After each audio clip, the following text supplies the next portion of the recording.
Peut-être investir justement dans l'immobilier, trouver de meilleurs rendements, vous offrir les meilleures perspectives de plus-value. Eh bien, il y a un marché qui reste intéressant pour cela, c'est le marché américain. Aux États-Unis, lorsqu'un locataire ne paye pas son loyer, on récupère l'appartement en moins d'un mois.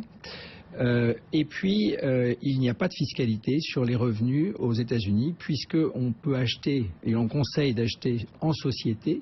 On amortit la valeur du bien sur à peu près 25 ans pendant toute la durée de détention du bien, et donc les loyers sont amortis et on ne paye pas d'impôt sur le revenu.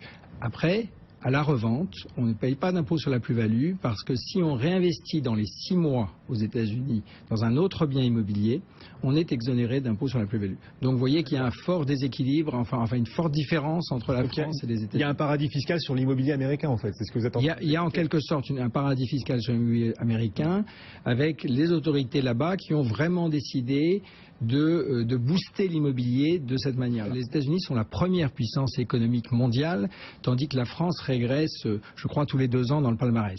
Donc, effectivement, on a des chiffres à faire pâlir les Français et à faire rougir les politiques. New York, 5% de croissance cette année, 5% de croissance économique. Miami, 3% de taux de chômage.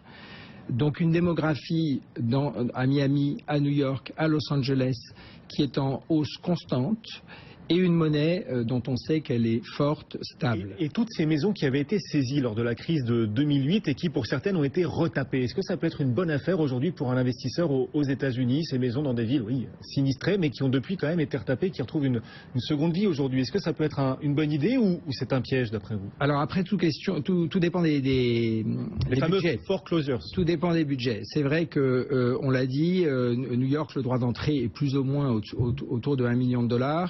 Miami, on est à partir de 300 000 $. On va pouvoir investir dans de la qualité à Miami.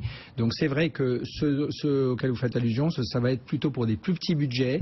Effectivement, à partir de 50 000 $, 80 000 $, on peut envisager d'acheter des maisons dans la région de Tampa, même dans la région de Palm Beach ou à Chicago. La dernière chose, c'est effectivement aux États-Unis aussi, c'est très pratique de trouver un bien parce qu'il y a un fichier commun des agents immobiliers. Donc on s'adresse à un seul agent qui peut vous montrer tout le stock des biens disponibles, tout l'inventaire des biens à la vente dans le quartier recherché. Donc ça, c'est aussi un énorme avantage. Les États-Unis restent attractifs malgré la baisse du dollar, la hausse du dollar, pardon. Oui, parce que le dollar reste autour de 1,15, donc il y a encore un potentiel de gain sur la monnaie.